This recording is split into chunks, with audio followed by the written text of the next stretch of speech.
தமிழ் ஈழ விடுதலை போர்க்களத்தில் செங்குருதி சிந்தி தங்கள் நல்லுயிரை மாய்த்து கொண்ட மாவீரர்களுக்கு வீர வணக்கம் செலுத்தவும் சூளுரை மேற்கொள்ளவும் தரணியெல்லாம் வாழும் தமிழர்கள் கடமை மேற்கொண்டிருக்கின்ற இந்த மாவீரர் நாளில் தலைநகர் சென்னையில் உத்தரங்கன் சாலையிலே நடைபெறுகிற இந்த பிரம்மாண்டமான கூட்டத்திற்கு தலைமை தாங்குகிற என்னுடைய ஆர்வீர் அண்ணன் பல நெடுமாறன் அவர்களே,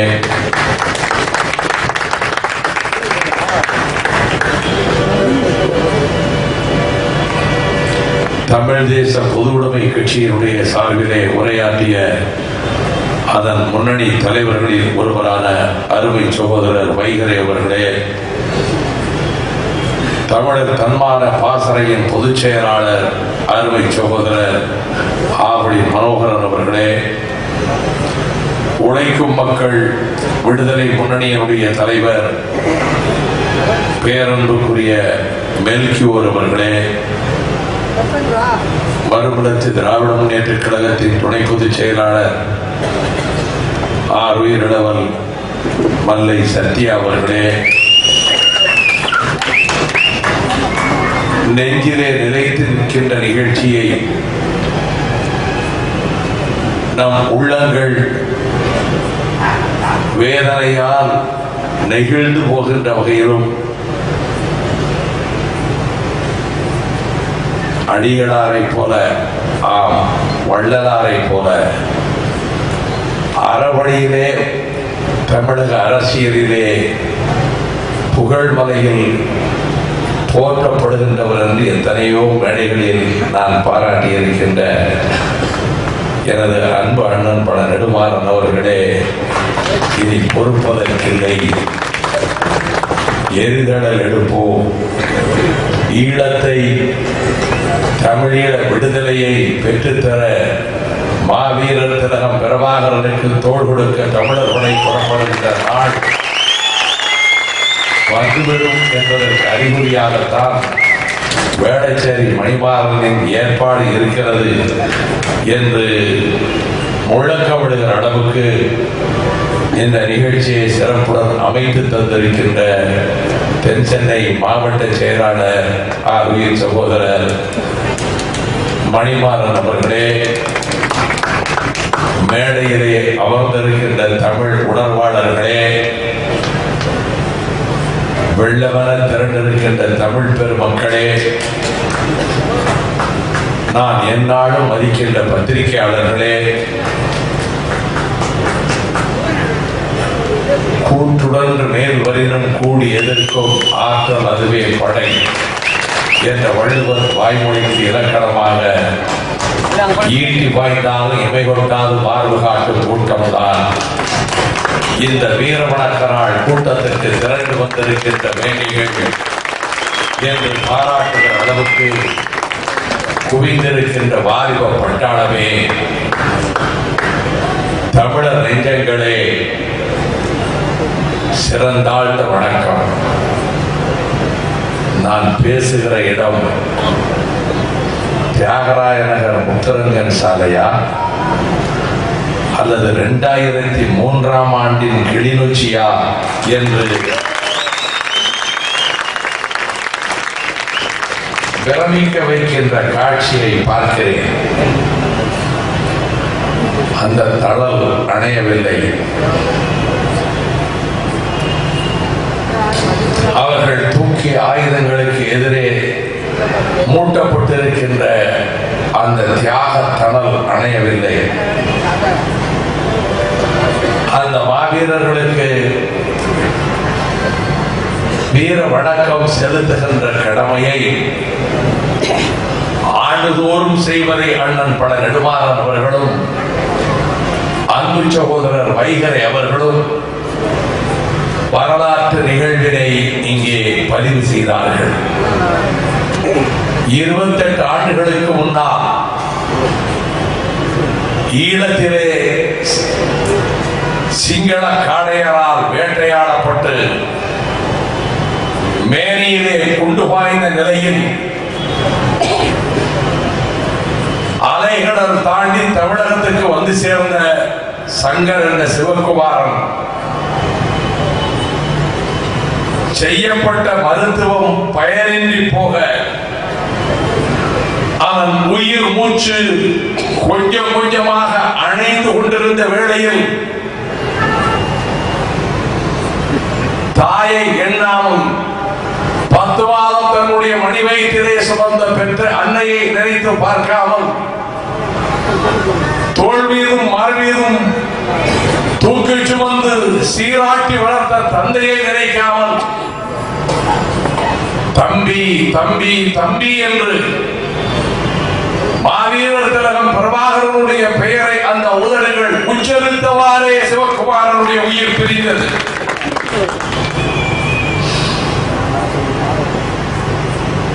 அதன் நினைவாகத்தான் 1989 ஆண்டு சங்கர் என்ற சத்யநாதன் மறைந்த நவம்பர் 27ஆம் தேதியை அடர்ந்த காடுகளுக்குள்ளே வன்னி காடுகளுக்குள்ளே பிரபாகரன் அவர்கள் சங்கர் என்ற சத்யநாதனுக்கு மட்டுமல்ல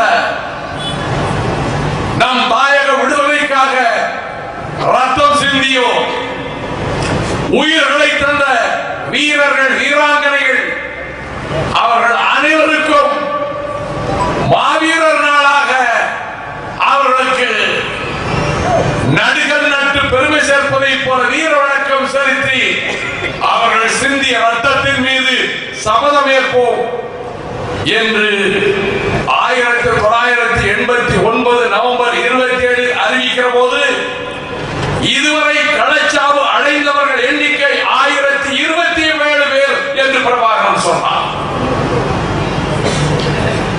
89 அவர் குறிப்பிடுகிற போது களத்துக்கு சென்று பலியானவர்கள், ஆயுதமேந்தி போரிட்டு வடிந்தவர்கள், விடுதலை புலிகளினுடைய படைப்பிரிவுகளிலே போய் களத்துக்கு சென்று வடிந்தவர்கள் 1027 பேர். அவர்களுக்கு நான் வீர வணக்கம் செலுத்துகிறேன். இது மாவீரர் நாள் என்று 1989 வருடம் நவம்பர் 27ஆம் தேதி வன்னிக்காடுகளிலே அறிவித்தார். சங்கர் மறைந்து 28 ஆண்டுகள் ஓடி மறைந்து விட்டன. 26ஆம் ஆண்டு பிரித்தானியத்தில் இருக்கக்கூடிய நமது சொந்தங்கள் சகோதரர்கள் அழைப்பின் பேரில் நான் லண்டன் நகரத்துக்கு சென்று பிரித்தானிய பாராளுமன்றத்தினுடைய ஒரு அரங்கத்திலே மாவீரர் திலகம் பிரபாகரன் பிறந்த நாள் ஆகிய 26ஆம் தேதி உரையாற்றுகின்ற பேட்டை பெற்று 27ஆம் தேதி 60,000க்கும் மேல் திரண்டிருந்த இங்கிலாந்து நாட்டிலேயே அவ்வளவு பெரிய அரங்கம் இல்லை என்று சொல்லப்படும் எக்ஸல் அரங்கத்தில் உரையாற்றிய நிகழ்வு எனக்கு நினைவுக்கு வருகிறது. அது 2008ஆம் ஆண்டு 24 மாதங்களுக்கு பிறகு 2010ஆம் வருடத்தில் அன்று நெஞ்சிலே ஏற்படாத சோகம், அன்று உள்ளத்தில் பாயாத வேல்கள், அந்த சோகங்களை சுமந்து கொண்டவர்களாக லட்சோப லட்சம் தமிழர்களின் விழிகள் வற்றி போய்விட்டன. கண்ணீர் சிந்தி சிந்தி கண்ணீர் வற்றி போய்விட்டது, வறண்டு போய்விட்டது என்ற நிலையில் இருந்து விட்டதா தமிழ் ஈழத்தின் எதிர்காலம்? முடிந்து விட்டதா விடுதலை புலிகளினுடைய படைக்கோலம் என்ற கேள்வி எழுந்திருக்கின்ற வேளையில் அது ஒரு காலம் அழியாது. 2008ஆம் ஆண்டு மாவீரர் நாள் உரையில் பிரபாகரன் அவர்கள் பேசுகிற போது அந்த உரை முடிக்கும் தருவாய்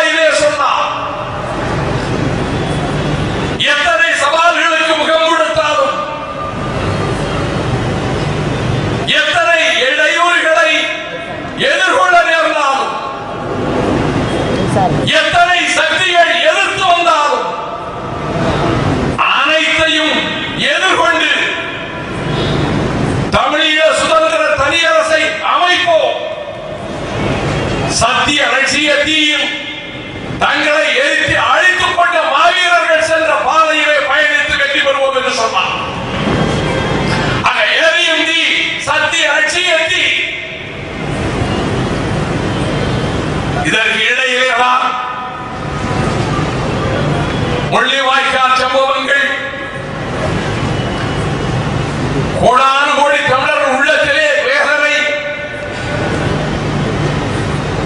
விடுதலை புலிகளின் எதிர்காலத்தை பற்றி மட்டுமல்ல, தமிழகத்தின் எதிர்காலத்தை பற்றிய கேள்விகள், புரட்சி இயக்கங்களில் எதிர் புரட்சியாளர்கள் தோன்றுவதுண்டு, ஆயுத போராட்டங்களில் துரோகிகள் தோன்றுவதுண்டு, விடுதலை வரலாறுகளிலே துரோகிகள் அவ்வப்பொழுது தோன்றுவதுண்டு. அதை போல துரோகிகள் சில பேராமனைகளோடு புறப்பட்டிருக்கிறார்கள்,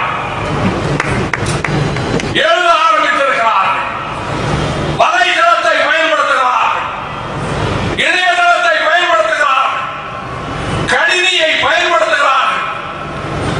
இந்த பிரமாண்டமான இந்த கூட்டத்தில், உணர்ச்சிமயமான கூட்டத்தில் வருகை தந்திருக்கின்ற இளம் தோழர்களே, கட்சிக்கு அப்பாற்பட்ட இளம் தோழர்களே, எந்த அரசியல் வண்ணத்துக்குள்ளும் தங்கள் எண்ணத்தை செலுத்தாத இளைஞர்களே, நான் என் கட்சிக்கு அழைக்கவில்லை. எங்கள் கட்சியிலே வந்து சேருங்கள், எனக்கு தோள் கொடுங்கள் என்று நான் அழைக்கவில்லை.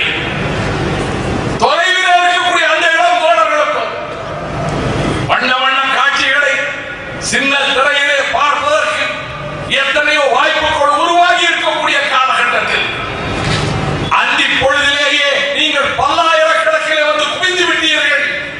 போக்குவரத்து நெரிசலின் காரணமாக நாடுமன்ற நெடுவாரன் அவர்களும் இங்கே வந்து சேருவதற்கு தாமதமாயிருந்தார். வெள்ளமனம் வந்து குவிந்து விட்டீர்கள். அப்படி குவிந்து இருக்கக்கூடிய இளைஞர்களுக்கு சொல்லுகிறேன், வாலிப உள்ளங்களுக்கு சொல்லுகிறேன், அழிக்க முடியாது. டிவிஎஸ் ஜெயராஜ் எழுதுகிறார், வலைதளத்திலே பதிவு செய்கிறார், விஷத்தை கக்குகிறார், ஆரகார விடத்தை அள்ளி தருகிறார். குமரன் பத்மநாதன் பெயரிலே விஷத்தை கக்குகின்ற செய்திகள் வெளிவந்தன. அதில் நாம் நெஞ்சிலே போட்டுகின்ற பிரபாகரன் அவர்கள் மீது குற்றச்சாட்டுகளை வைத்தார். இப்படி சிலர் புறப்பட்டிருக்கிறார்கள். அவர்களை முதலில் அடையாளம் கண்டு கொள்ளுங்கள். குழப்பம் விளைவிக்க முனைகிறார்கள். எல்லாம் முடிந்து விட்டது என்கிறார்கள். அது மட்டுமல்ல, கொலைகார ராஜபக்சேக்கு பக்கபலமான கருத்துக்களை தருவதற்கு முனைகிறார்கள். நான் இந்த கூட்டத்தின் வாயிலாக இந்த புவியிலே பூமி பந்திலே பல நாடுகளிலே சிதறி கிடக்கின்ற ஈழத்து தமிழ் சகோதர சகோதரிகளுக்கு நான் வேண்டுகோள் விடுகிறேன். ஏதிலிகளாக, நாதியற்றவர்களாக, சர்வதேச அநாதைகளாக, ஏதுமற்றவர்களாக உலகத்தின் பல நாடுகளிலே சிதறி கிடப்பதுதான் வாழ்க்கையா? அல்லது செய்கிற வேலையிலே கிடைக்கிற ஊதியத்தை கொண்டு இனி வாழ்க்கை நடத்துவோம் என்று ஒரு சிலர் நினைக்கிறார்களே, அதுதான் வாழ்க்கையா? இல்லை. நீங்கள் காலமெல்லாம் தமிழீழ விடுதலைக்கு நீங்கள் அர்ப்பணித்தீர்கள். உங்களை பற்றி போட்டுக்கொண்டு தமிழீழ விடுதலை போராட்டத்துக்கு நீங்கள் உதவினீர்கள். உலக நாடுகளிலே இருந்து கோடிக்கணக்கிலே பணத்தை பெற்று, இந்தியாவிலே இருந்து ஆயிரம் கோடி பணத்தை பெற்று, பன்னாட்டு ஆயுதங்களை வாங்கி ராஜபக்சே கூட்டம் குவித்துக் கொண்டிருந்த போது புலிகள் ஆயுதமேந்தி போராடுவதற்கு நீங்கள் வியர்வை கொட்டி $10, $5, $15 என்று திரட்டி கொடுத்தீர்கள். ஆகவே நம்பிக்கை யாரும் இழக்கவில்லை. இந்த காலத்தை சொல்வதற்கு காரணம், இன்றைக்கு இணையதளங்களிலே வரக்கூடிய சில குழப்பமான செய்திகளை பற்றி நீங்கள் கவலைப்படாதீர்கள். இது எல்லா விடுதலை இயக்க காலத்தில் வந்திருக்கும். அதை முறியடிக்க முடியும். நான் அதனால் தான் உணர்ச்சி கவிஞர் காசியானந்தனுடைய குறுந்தட்டு வெளியிடுகின்ற அந்த உணர்ச்சிமயமான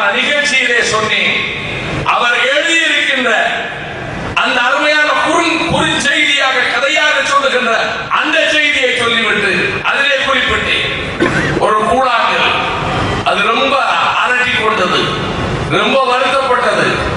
பாடி திரிகிற பறவையை பார்த்து கூட சொன்னது, நான் இந்த சாலையிலே எவ்வளவு நாளாக கிடக்கிறேன், எனக்கு எந்த மரியாதையும் இல்லை. அதோ அந்த ரத்தின பேழைக்குள்ளே அந்த வைரத்தை வைத்து அதுக்கு இவ்வளவு அழகு பார்த்து இத்தனை பேர் அதை சுற்றி சுற்றி வந்து பார்க்கிறார்களே, நான் எத்தனை காலமாக இந்த இடத்திலேயே கிடக்கிறேன், எனக்கு அந்த மரியாதை கிடைக்கவில்லையே, அந்த வைரத்துக்கு அல்லவா மரியாதை கிடைத்திருக்கிறது என்று சொல்லுகிற போது கவிஞர் காசியானந்தன் அதற்காகத்தான் அந்த பறவை வாயிலாகவே சொல்லுகிறார், நிறைவாக இருக்கிற வரை மறைவாக இரு என்று குறிப்பிட்டார். பிரபாகரன் அதைத்தான் செய்து கொண்டிருக்கிறார்.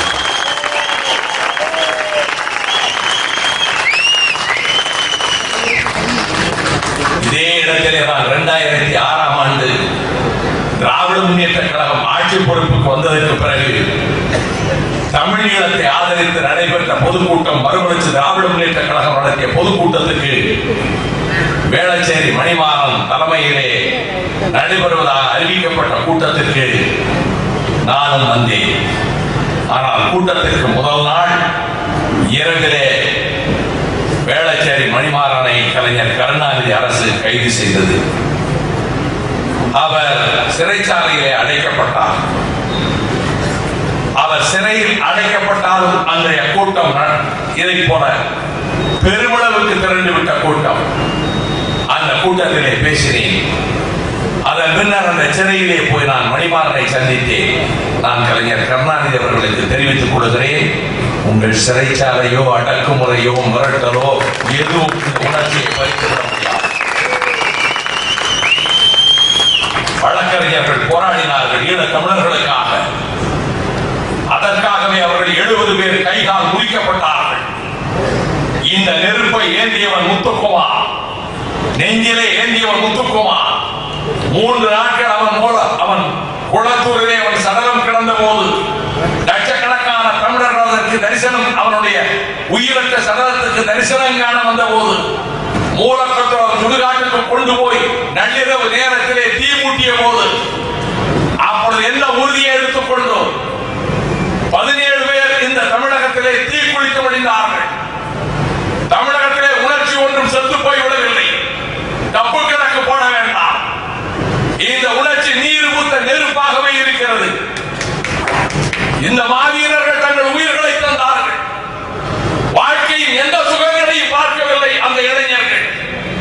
திருமணமாக வேண்டிய வயதிலே, வாலிப வயதில் வாழ்க்கை சுகங்களை எதையும் நாடாமல் தேடாமல் காடுகளுக்குள்ளே பட்டினி கிடந்து ஆயுதமேந்தி போராடி காயப்பட்ட வேளைகளிலே அதற்கு தகுந்த மருத்துவம் பார்க்க முடியாமல் உலகத்தில் எந்த ஆயுத போராட்டம் நடத்திய புரட்சி இயக்கமும் சந்தித்திராத துன்பங்களை சந்தித்தார்கள். அவர்கள்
இயக்கம் என்ற பேச்சுக்கு இப்பொழுது வர விரும்பவில்லை.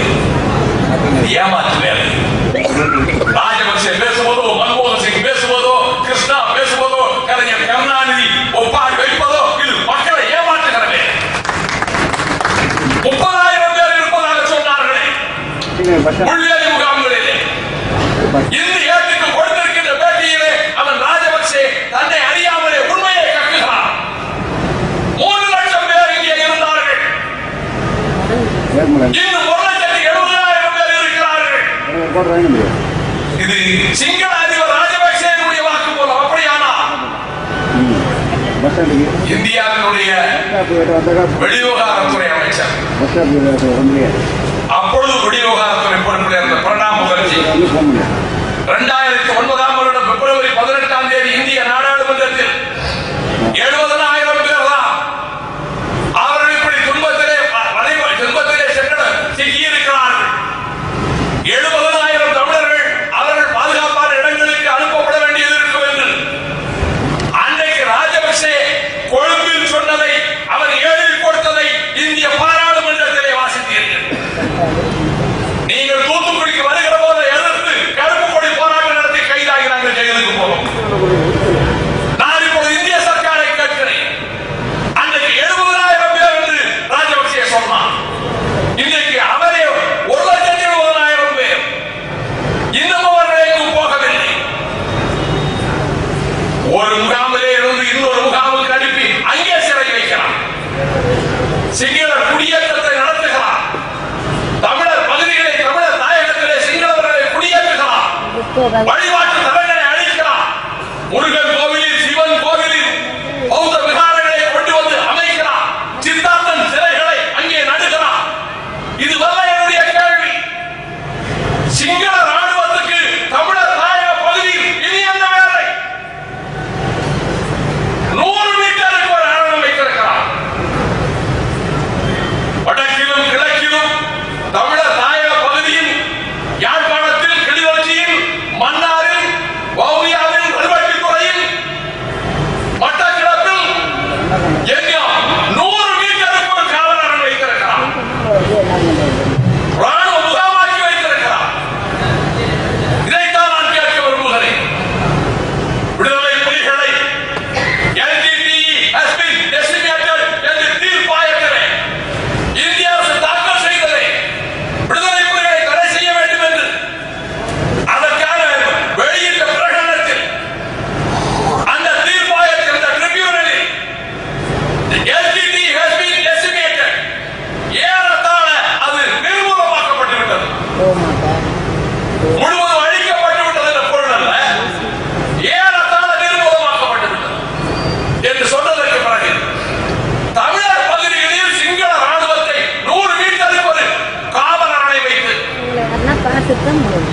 எந்த வீட்டுக்குள்ளும் இரவு வேளையிலே ராணுவத்துக்காரர் 4 பேர் உள்ளே முன்வாயில் வழியாக வருகிறார், பின்வாயில் வழியாக வருகிறார். இது நடக்கிறது. எந்த இடங்களிலும் தமிழர் பகுதிகளிலே ராணுவம் எல்லா தெருக்களிலும் இருக்கிறது. அப்படியானால் 2ஆம் உலகப் போரில் மன்னிக்க முடியாத மாபாதகமாக ஹிரோஷிமாவிலும் நாகசாகியிலும் அமெரிக்கா அணுகுண்டுகளை வீசியது. அது மாபாதக செயல், மன்னிக்க முடியாத மாபாதக செயல். ஆயினும் கூட நாங்கள் சரணடைந்தோம் என்று ஜப்பான் அறிவித்தது. ஜப்பானில் போரிலே இல்லை. ஜெனரல் மக்கார்தரும் ஜப்பானிய நாட்டினுடைய பிரதமர் டோஜோவும் ஒப்பந்தத்திலே கையெழுத்து போட்டார்கள்.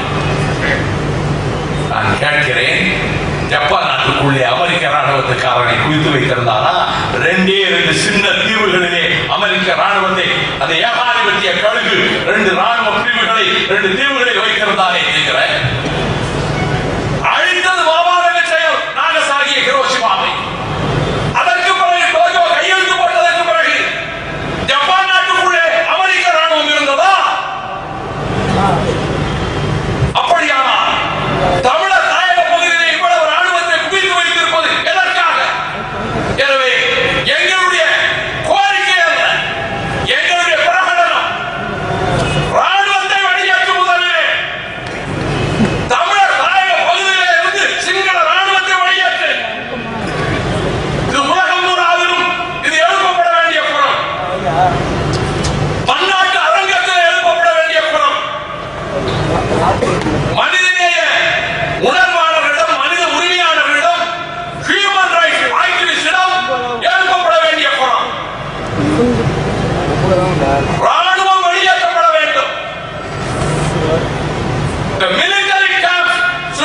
தமிழ்நாட்டில் ராணுவம் வெளியேற்றப்பட வேண்டும் தமிழர் பகுதியிலே இருந்து. இல்லையே எங்கள் பெண்களுக்கு, எங்கள் சகோதரிகளுக்கு, எங்கள் தங்கைகளுக்கு கற்புக்கு பாதுகாப்பு இல்லை, எங்கள் பிள்ளைகளுக்கு பாதுகாப்பு இல்லை, எங்கள் இனத்துக்கு பாதுகாப்பு இல்லை. நீதான் அழித்து விட்டதாக சொல்லுகிறாயே, நீதான் பன்னாட்டு அரங்கத்திலே சொல்லுகிறாயே எல்கேடி முடித்து விட்டோம் என்று. அப்படியானால் தமிழர் பகுதிகளில் காரணம் சொல்கிறான். சிங்களவரை குடியேற்றுவது தமிழன் கொழும்பிலே இருக்கிற போது நாங்கள் ஏன் யாழ்ப்பாணத்திலே சிங்களவரை குடியேற்றக் கூடாது கேட்கிறான்.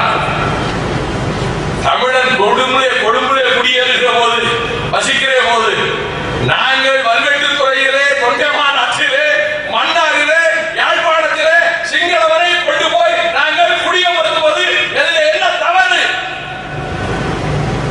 என்று கேட்கிறான் ராஜபக்சே. நாதியிலே நினைத்தாயா? கொலைபாதகன் ராஜபக்சேக்கு சொல்கிறேன், நாதியிலே நினைக்காதே. கடலுக்கு அப்பாலே 6.5 கோடி தமிழர்கள் வாழ்கிறார்கள், வாழ்கிறார்கள். எல்லா காலமும் இப்படியே இருக்காது. கருணாக்களும் கருணாநிதிகளின் பரிபாலனமும் எல்லா காலத்திலும் இருக்கும் என்று கருணாதே. நிலைமை தலைகீழாக மாறும். என்னை போல இப்படி ஆவேசமாக பேசிக்கொண்டு அமைதியாக இருக்க மாட்டார்கள் வருங்கால இளைஞர்கள். தமிழ்நாட்டின் வரலாறே ஆயுதம் ஏந்திய வரலாறு தான் மறந்துதான். வாழோடு தோன்றி மூத்த முன்குடி, கல் தோன்றி மண் தோன்ற காலத்தை வாழோடு மூத்த முன்குடி. இன்னைக்கு நான் வன்முறை ஆதரிக்கவில்லை, ஆனால் மார்ஷியல் ரேஸ் நான் பல இடங்களிலே வாதாடி இருக்கிறேன். நாங்கள் மெக்காலேயுடைய ஆங்கிலத்தை படித்துவிட்டு குமாஸ்தா உத்தியோகத்துக்கு வந்தவர்கள் கருதிவிடாதே. நாங்கள் மலேசியாவில் மற்ற நாடுகளிலும் தோட்டங்களிலே வேலை செய்ய வந்த கூலி கூட்டம் என்று கருதிவிடாதே. நாங்கள் வர்ணிய காடுகளில், இலங்கை காடுகளில், மலையா காடுகளில் கூலி வேலைக்கு வந்தவர்கள் என்று கருதிவிடாதே. மண்ணிட்டு கூலி தின்ன ஆச்சே, நம் வாழ்வதையும் தோல்வதையும் போச்சே என்று பார்வை அதற்காகத்தான் சொன்னார். நாங்கள் படை நடத்திய ஒரு வரலாற்றுக்குரியவர்கள், நாடுகளை வென்றவர்கள், கடல் கலந்தவர்கள். பழந்தீவுகள் 12,000 அங்கே பறந்தது புலிக்கொடி, கடாரத்திலே புலிக்கொடி, சாவகத்திலே புலிக்கொடி, எங்கும் சோழ பேரரசுடைய புலிக்கொடி.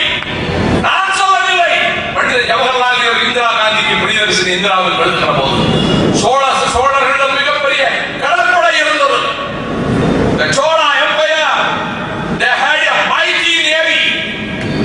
அதை கொண்டு கீழ் திசை நாடுகளில் கடல் கொள்ளைக்காரர்களை அடக்கினார்கள். இது எங்கள் வரலாறு. நான் பெருவினை பேசுகிறவன் அல்ல, ஆனால் கேட்கிறேன், இந்தியாவிலே எவருக்கு இந்த வரலாறு உண்டு? எங்கள் மூதாதையர்களை. மௌரியர்களுக்குண்டா? சந்திரகுப்த மௌரியருக்குண்டா? சமுத்திரகுப்த மௌரியருக்குண்டா? ஹர்ஷவர்தனுக்குண்டா? கணிஷ்கனுக்குண்டா? எவனுக்குண்டு? நான் பெரியார் மையம் இடிக்கப்பட்ட போது அன்றைக்கு அடல் பிகாரி வாஜ்பாய் அவர்களிடம் ஆவேசத்தோடு பெரியார் மையத்தை இடிப்பதாக கேட்டபோது நான் அவரிடம் சொன்னேன், எங்கள் நெஞ்சிலே பழைய நெருப்பை நீங்கள் எழுப்பி விட்டு விடாதீர்கள்.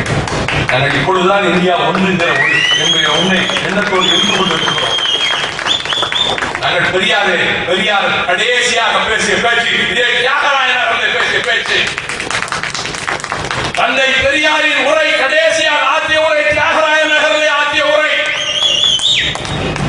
அன்றைக்கு அவர் ஆற்றிய உரை டெல்லிக்காரனுக்கு எங்களுக்கு என்ன உறவு கேட்டார். என்னடா உனக்கு எனக்கு வேலை, என்ன உறவுன்னு கேட்டார். பேரப்பிள்ளை வைகோங்க கேட்கிறாரே என்று கேட்கிறீர்களா? இதை விட வேகமாக கேட்பார் என்னுடைய பேரப்பிள்ளை.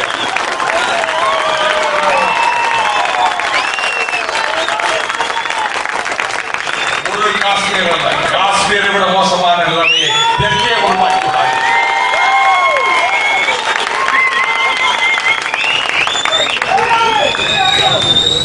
வெறும் உணர்ச்சிக்காக பேசுகிற பேச்சல்ல. இந்திய நாட்டில் இவ்வளவு பெரிய பச்சை துரோகத்தை செய்த மன்மோகன் சிங் அரசுக்கு சொல்லுகிறேன். மன்மோகன் சிங் அரசை கேட்கிறேன். கடல் கடந்த நாடுகளுக்கு சென்று அந்த நாடுகளை வென்று இந்தோனேசியாவிலே, வியட்நாமிலே, கம்போடியாவிலே, கம்பூச்சியாவிலே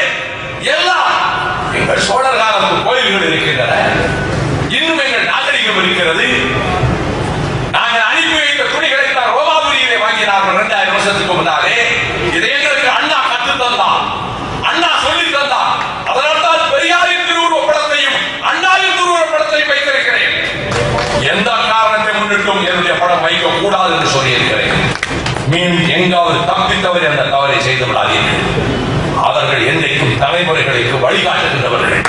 நான் அந்த போகிற வழியிலே நீண்ட ஒரு ஊழியக்காரன் தான். அவ்வளவுதான். என்றைக்கும் வழிகாட்டுகின்ற தலைவர்கள். அந்த அண்ணா உருவாக்கிய உணர்வுகள். நாங்கள் இந்திய ஒருமைப்பாட்டை ஏற்கப்பட்டு விட்டோம். தேச ஒருமைப்பாட்டை ஏற்கப்பட்டு விட்டோம். நீ கேசெல்லாம் போட்டு மறக்க முடியாது. இறையாண்மை என்று சொல்லி ஏற்கனவே 2 வழக்கு போட்டிருக்கிறீர்கள் முதலமைச்சர் அவர்களே. இந்திய நாட்டின் இறையாண்மைக்கு எதிரியான பேச்சு, ஒருமைப்பாட்டுக்கு விரோதமான பேச்சு, 2 வழக்கு போட்டிருக்கிறீர்கள். 124A போட்டிருக்கிறீர்கள். அந்த வழக்கு நிரூபிக்கப்பட்டால் ஆயுள் தண்டனை கொடுக்கலாம். அப்படி 2 வழக்கு என் மீது போட்டிருக்கிறீர்கள். நான் அதை பற்றி கவலைப்படவில்லை. காரணம், நான் இறையாண்மைக்கு எதிராக பேசவில்லை. நான் ஒருமைப்பாட்டுக்கு எதிராக பேசவில்லை. இப்படி சொல்லி இப்படியாவது தப்பித்துக் கொள்ளலாம் என்று வைகோ பேசுகிறான். ஒரு காலம் நீதிமன்றத்திலேயே சொல்லலாம். நேற்றைக்கும் புலிகளை ஆதரித்தவன், இன்றைக்கும் ஆதரித்தவன், நாளை நீதிபதிதான் கொஞ்சம் கிணறி போனார். நேற்றும் ஆதரித்தேன் என்று சொன்னவுடன் பொருளும் யோசித்து சொல்லுங்கள். யோசிப்பதற்கு என்ன இருக்கிறது? நாங்கள் ஒரு முடிவெடுத்துக் கொண்டிருக்கிறோம். இந்த வாழ்க்கை எவ்வளவு காலம்? 1000 ஆண்டுகளுக்கு வாழப்போகிறோம்? 100 ஆண்டுகளுக்கு வாழப்போகிறோம்? இல்லை. ஆனால் இந்த வாழ்க்கை புகழுக்கான வாழ்க்கையாக, லட்சியங்களுக்கான வாழ்க்கையாக இருக்க வேண்டும். அதற்காகத்தான் மாவீரர்களின் பெயராலே இந்த நெருப்பின் மேலே ஆணையிட்டு பேசும். இது நீர்க்குமிழியை போன்றது. நேற்றிருந்தால் இன்றில்லை, இன்றிருப்பார் நாளை இல்லை. நெருநர் உணர்வொருவன் இன்றில்லை என்னும் பெருமை உடைத்து உலகம். அதனால்தான் புகழியனின் உயிரையும் கொடுப்பார், பழியனின் உலகுடன் பலியும் கொள்ளவர். கலைஞர் கருணாநிதி அவர்களே, இவற்றையெல்லாம் ஒரு காலத்தில் எழுதினீர்கள், பேசினீர்கள், கனல் தரிக்க பேசினீர்கள். உங்கள் பேச்சை கேட்டு கைதட்டிய கூட்டங்களிலே அன்றைக்கு அந்த பேச்சிலே காளிமுத்துவை போல, என்னை போல அந்த பேச்சிலே லைத்து போனவர்கள் எத்தனையோ பேர். அந்த புரட்சி தலைவர் எம்ஜிஆர் திராவிட முன்னேற்ற கழகம் என்கின்ற அற்புதமான தீபத்தை, அண்ணா உருவாக்கிய தீபத்தை கோடானு கோடி மக்கள் இதயத்திலே அவர் ஏற்றி வைத்தார். இன்றைக்கு நீங்கள் பழியனின் உலகுடன் பெரிதும் கொள்ளவர். இன்றைக்கு எவ்வளவு பெரிய பழியை சுமந்திருக்கிறீர்கள். நீங்கள் இனத்துக்கு துரோகம் செய்தீர்கள். அதற்கு கொடுக்கப்பட்ட கமிஷன் தான், அதற்கு கொடுக்கப்பட்ட கையூட்டு தான், அதற்காக நீங்கள் கொள்ளையடிப்பதற்காக கொடுக்கப்பட்ட லைசன்ஸ் தான் ஸ்பெக்ட்ரம் மூலம். இந்தியாவின் தலைமை அமைச்சரை கேட்கிறேன். 1,76,000 கோடி ஊழல். எனக்கு தெரிய உலகத்தில் எந்த ஜனநாயக நாட்டிலும் இவ்வளவு பெரிய ஊழல் நடந்தது. நான் அதனால் தான் ஜெயா தொலைக்காட்சியிலே 2 நாட்களுக்கு முன்னாலே அவர்கள் என்னை பேட்டி கண்ட போது சொன்னேன், நம்முடைய மக்களிலே பல பேருக்கு 3 வேளைக்கு சோறு கிடையாது, பிள்ளைகளுக்கு நல்ல வைத்திய வசதி கிடையாது, வாழ்வதற்கான ஆதாரம் கிடையாது, வாழ்க்கையே போராட்டம், வறுமை. ஆனால் இவர்கள் 1,76,000 கோடி கொள்ளை. பல பேருக்கு 1000க்கே சைவர் போட தெரியாது, 100க்கே சைவர் போட தெரியாது. லட்சம் ரூபாய் சின்ன பிள்ளைய போட்டுருவாங்க. அவங்க கம்ப்யூட்டர் பிரைன், சின்ன குழந்தைங்க. கொஞ்சம் வயசுல பெரிய ஆளுகளுக்கு 1 லட்சம் ரூபாய்க்கு சைவர் போட சொல்லுன்னு தெரியாது. 1 லட்சம் ரூபாய்க்கே இந்த நாட்டிலே சைவர் போட தெரியாத 1,76,000 கோடி ரூபாய் கொள்ளை என்று சொன்னார். அது சம்பந்தப்பட்டவர் திமுகவின் அமைச்சராக அதிலே பொறுப்பேற்ற ஆண்டிமுத்து ராஜா என்பார். 2007 ஆண்டிமுத்து ராஜா இந்த துறையிலே இருந்து லைசன்ஸ் கொடுப்பதிலே மிகப்பெரிய முறைகேட்டை செய்து முதலில் வந்தவர்களுக்கு முதலிலே கொடுக்க போகிறோம் என்று ஒரு அறிவிப்பை வெளியிட்டு, அந்த கடிதம் வந்தவுடன் நவம்பர் 2ஆம் தேதி இந்திய பிரதமர் மன்மோகன் சிங் அதே அமைச்சர் ராஜாவுக்கு கடிதம் எழுதுகிற போது இதிலே வெளிப்படையாகவும் இது மக்கள் கவனத்துக்கு செல்வதாகவும் இந்த பிரச்சனை கையாளப்பட வேண்டும் என்று எழுதிய பிரதமர் அவர்களே, 2007 நவம்பர் 2 நீங்கள் எழுதியதற்கு பிறகு அதே டிசம்பர் 26ஆம் தேதி நான் எடுத்த முடிவுப்படியே லைசன்ஸ் கொடுப்பதற்கான ஏற்பாடுகள் நடந்துவிட்டன. முதலில் வந்தவர்களுக்கு முதலில் என்ன முறையில் ஏற்பாடுகள் நடந்துவிட்டன. லைசன்ஸ் கொடுப்பதற்கான எல்லா ஏற்பாடு நடந்துவிட்டது என்று உங்களுக்கு வெறும் தகவலை சொன்னார். ஒரு மந்திரி, உங்கள் மந்திரி சபையில் இருக்கிற ஒரு மந்திரி பிரதமர் மந்திரிக்கு நான் இந்த முடிவு எடுத்தாச்சு என்று உங்களுக்கு கண்ணத்தில் எடுத்தால் போல் தகவல் சொன்னார். பகத்சிங் பிறந்த பரம்பரையில் பிறந்தவரா நீங்கள்? நான் சீக்கிய இனத்தை மதிப்பவன். நான் மிகுந்த வேதனையோடு கேட்கிறேன், உங்கள் செவிட்டில் அடித்தால் போல் இந்த கடிதத்தை அனுப்புகிறார். திமுக அமைச்சர் ஆண்டி முத்துராஜா, நீங்கள் ஜனவரி 3ஆம் தேதி 2008 அவருக்கு பதில் எழுதுகிறீர்கள். I have received your letter. உங்கள் கடிதம் கிடைச்சது. எந்த கருத்தை நீங்கள் தெரிவிக்கவில்லை.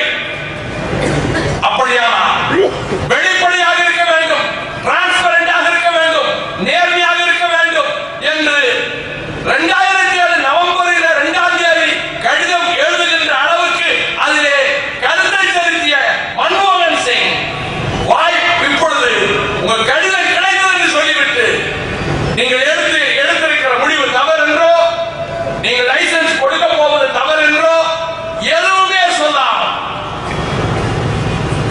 உங்களுக்கு இப்படிப்பட்ட கைகளை கட்டி போட வைத்தது யார்? இதுதான் என்னுடைய கேள்வி. நீங்கள் இந்த முடிவெடுக்க விடாமல் திமுக அமைச்சர் எத்தனை லட்சம் கோடி கொள்ளையடித்தாலும் நீங்கள் கண்டுகொள்ள வேண்டாம் என்று சொல்ல காரணம் ஒன்று, உங்கள் கட்சிக்கு நீங்கள் தலைமை தாங்குகிறீர்களே ஐக்கிய முற்போக்கு கூட்டணி அரசு யூபிஏ கவர்மெண்ட், அதுக்கு தலைமை தாங்குகிற காங்கிரஸ் கட்சிக்கு அதில் பெரும் பங்கு கொடுக்கப்பட்டு விட்டதா? ரெண்டே கேள்விதான் என்னுடைய கேள்வி. Did you get a lion's share? நீங்கள் அதிலே ஒரு பெரும் பகுதியை பெற்று விட்டீர்களா?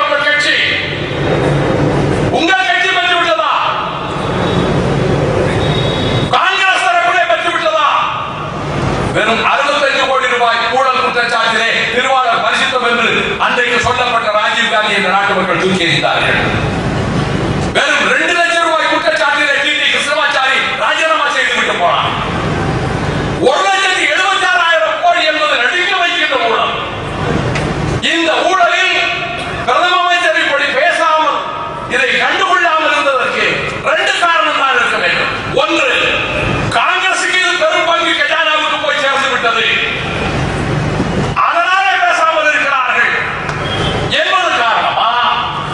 அல்லது நமக்கு வேறு வகையிலே பணம் வந்துட்டு இருக்கு, இதுல வேண்டாம், இது கோபாலபுரங்களுக்கும் சிஐடி நகர்களுக்கும் அங்கே போறதெல்லாம் போகட்டும், நீங்கள் கண்டுகொள்ள வேண்டாம். காரணம், இலங்கையிலே ஈழத்திலே தமிழ் மக்களை படுகொலை செய்வதற்கு, ஈழ தமிழினத்தை படுகொலை செய்து அழிப்பதற்கு ராஜபக்சேக்கு ஆயுதமும் பணமும் கொடுத்ததோடு மட்டுமல்ல, அங்கே தமிழர்கள் படுகொலை செய்யப்படுகிற போது இந்திய ராணுவத்தின் முப்படை தளபதிகள் போய் ஆலோசனை சொல்லுகிற போது, ரடார்கள் இயங்குகிற போது, குண்டுகள் விழுகிற போது, எங்கள் குழந்தைகள் சேர்ந்து படிக்கிற போது, எங்கள் செஞ்சோலையிலே 61 குழந்தைகள் துடிக்க துடிக்க கொல்லப்பட்ட போது, எங்கள் தமிழ் பெண்கள் கற்பழிக்கப்பட்டு கொல்லப்பட்ட போது, இவ்வளவு கொடுமைகள் நடக்கிற போது 1965 வடபுலத்தில் இருந்து வருகிற ஒரு மொழியின் ஆதிக்கத்தை ஏற்க மாட்டோம் என்று சிவலிங்கம் சின்னசாமி, அரங்கநாதன் ஆசிரியர் வீரப்பன், சத்தியமங்கல முத்து என்று தீக்குளித்ததோடு மட்டுமல்ல,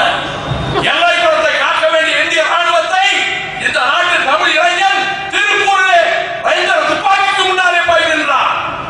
போலீஸ் ஸ்டேஷனை கைப்பற்றினார், ரயில்வே ஸ்டேஷனை கைப்பற்றினார். ஆரணியிலே, திருப்பூரிலே, திருச்செங்கோட்டிலே, மதுக்கரை காடுகளிலே அன்றைய இளைஞர்கள் ராணுவத்தை எதிர்த்து போராடினார்கள்.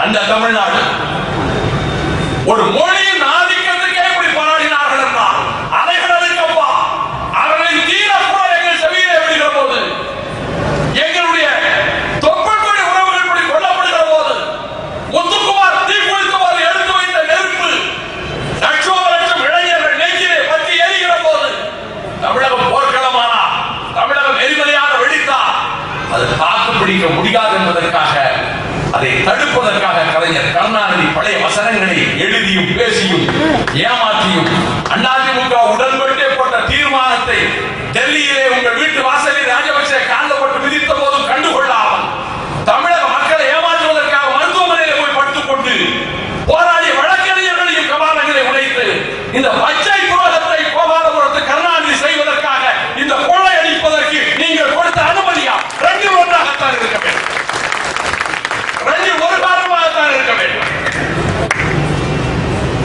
இந்த இவ்வளவு பெரிய படுகொலை செய்வதற்கு தமிழகம் பொங்கி எழுந்திருந்தால் அனைத்து கட்சியும் ஒன்றாக நின்றன.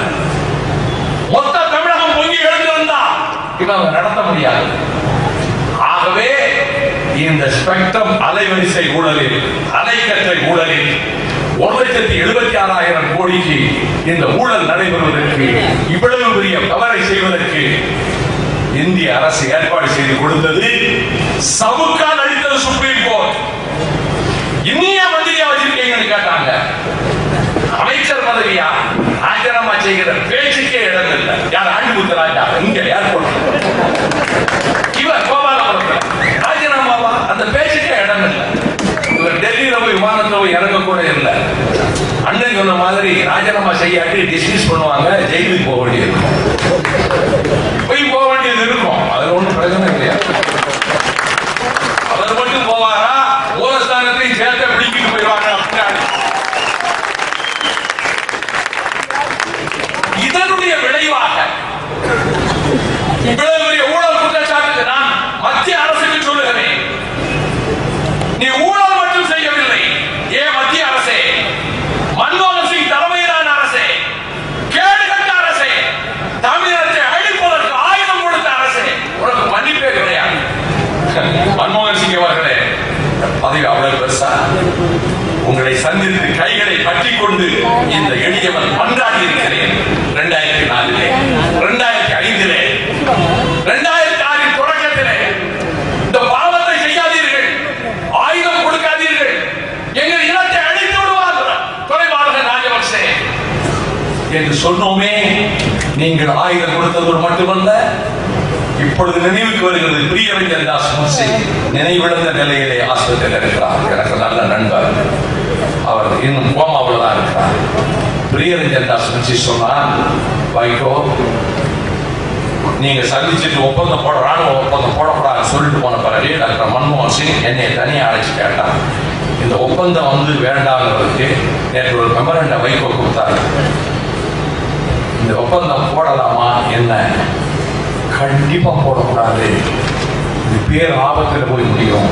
நான் சொன்னேன், 5 கேபினெட் மந்திரிகளை தனித்தனியா கூப்பிட்டு மன்மோகன் சிங் கேட்டாங்க.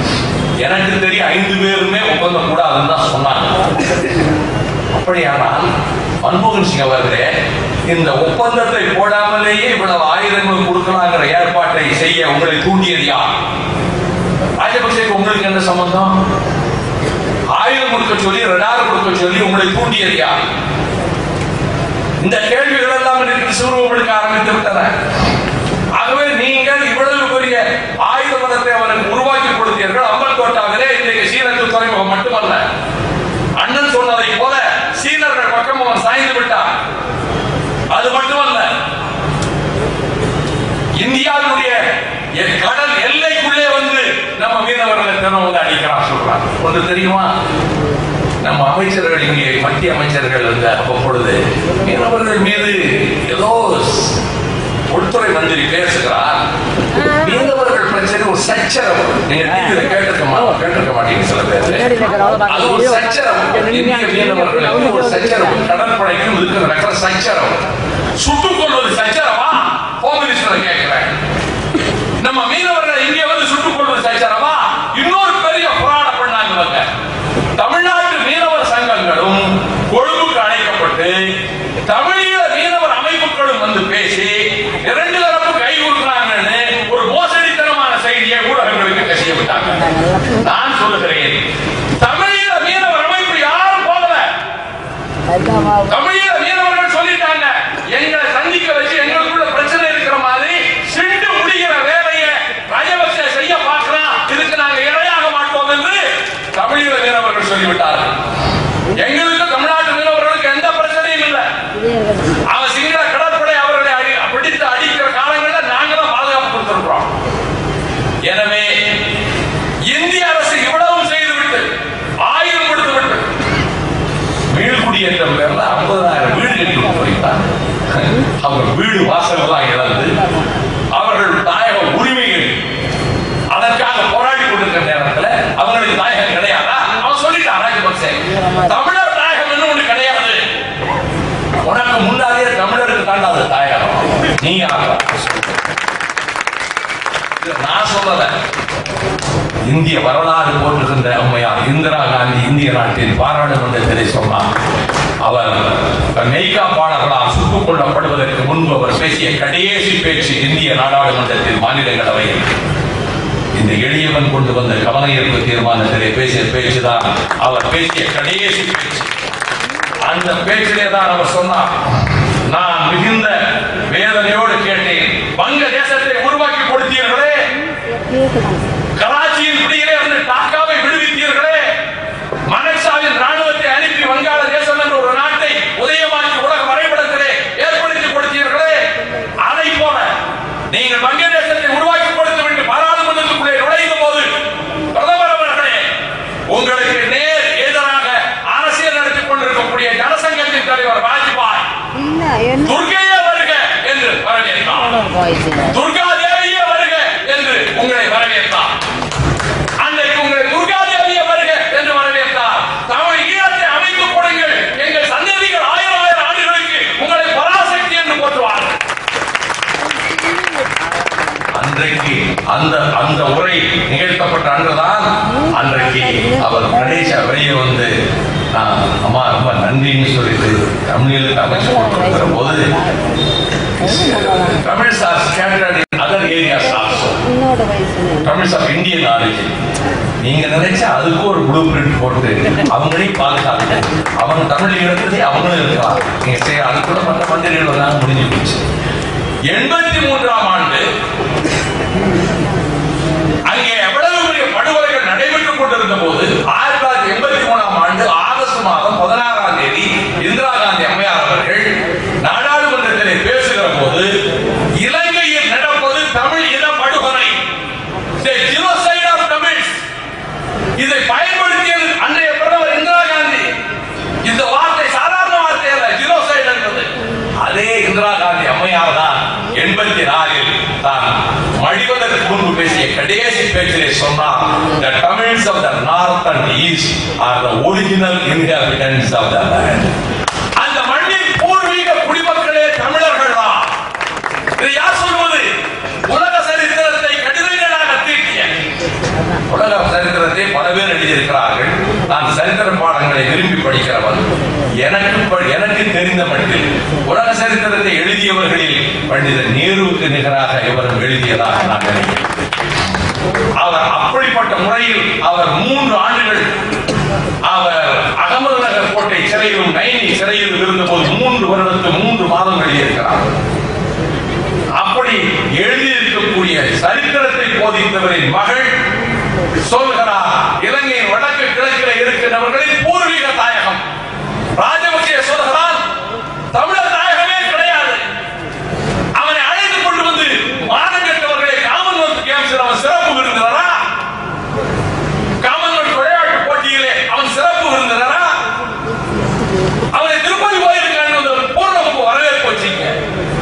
இவ்வளவு செய்தீர்களே, தமிழர் தாயகமே கிடையாது இருக்கிறான்.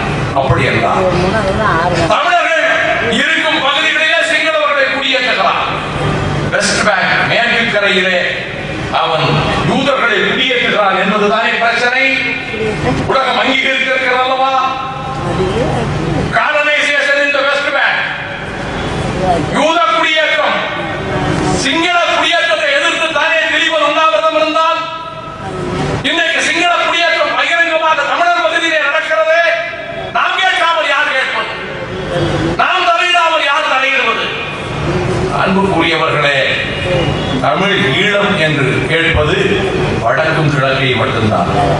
ஆனால் தீர்ப்பாயத்தில் ட்ரிபியூனல்ல விடுதலை புலிகளை தடை செய்வதற்காக அமைக்கப்பட்டிருக்கக்கூடிய தீர்ப்பாயத்துக்கு தடை செய்த இந்த நோட்டிபிகேஷன் அனுப்புனாங்கல்ல, notification of the declaration banning the LTTE, அந்த சட்ட விதிப்படி ஒரு ட்ரிபியூனலுக்கு அனுப்பணும். டெல்லி உயர்நீதிமன்ற நீதிபதி விக்ரம்ஜித் சென் அங்கவருக்கு அனுப்பினார்கள். அதுல குறிப்பிட்ட காரணங்கள் மெயின் 5 கிரவுண்டின் ஒரே ஒரு அடிப்படையில் தான் போட்டிருக்காங்க. இந்தியாவின் ஒருமைப்பாட்டுக்கு ஆபத்து, இறையாண்மைக்கு ஆபத்து என்று கேட்பதோடு மட்டுமல்ல, எல்லா தமிழர்களுக்கும் சேர்த்து அவர்கள் தமிழ் ஈழம் அமைக்க அவர்கள் கோரிக்கை வைத்திருக்கிறார்கள். தமிழ்நாட்டையும் சேர்த்து அவர் தமிழ் ஈழத்திலே சேர்த்து தமிழ் ஈழம் அமைக்க போகிறாங்க. இந்த குற்றச்சாட்டை தான் இந்திய அரசு வைக்கிறது.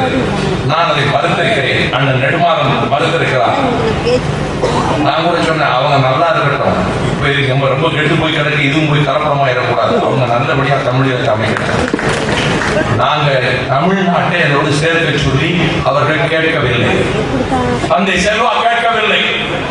அப்படியானால் இளைஞர்களுக்காக சொல்லுகிறேன், வரலாறை தெரிந்து கொள்ள வேண்டும் என்று. பிரிட்டிஷ்காரன் வெளியே போன பிறகு, ஐரோப்பியர் வருகைக்கு முன்பு தமிழர்களுக்கு தனி நாடு. பிரிட்டிஷ்காரன் வெளியே போன பிறகு சிங்களவர்களின் கைகளில் நியாயம் கிடைக்கும் நினைச்சாங்க. தமிழர்களுக்கு பள்ளிக்கூடத்திலே நியாயம் இல்லை, கல்விச்சாலையில் நியாயம் இல்லை, இடம் இல்லை, வேலை வாய்ப்பில் இடம் இல்லை. பௌத்த மதமே அரச மதம், சிங்கள மொழியே அரச மொழி. நீதி கேட்டு போராடினார்கள், மகாத்மா காந்தி வழியில் போராடினார்கள். அவர்கள் தலை பிளக்கப்பட்டது, சுட்டு பொசுக்கப்பட்டார்கள், பெண்கள் நாசப்படுத்தப்பட்டார்கள், தமிழ் பெண்கள் கற்பழிக்கப்பட்டார்கள். இந்த கட்டத்துக்கு பிறகு தந்தை செல்வா காங்கிரஸ் துறையில எம்பி பதவி ராஜினாமா செய்துட்டு தமிழ் ஈழம் தான், சுதந்திர தமிழ் ஈழம், இதை வச்சு எலெக்ஷன்ல போட்டி போடுறேன். போட்டி போட்டா 80% ஓட்டு வாங்கி ஜெயித்தான்.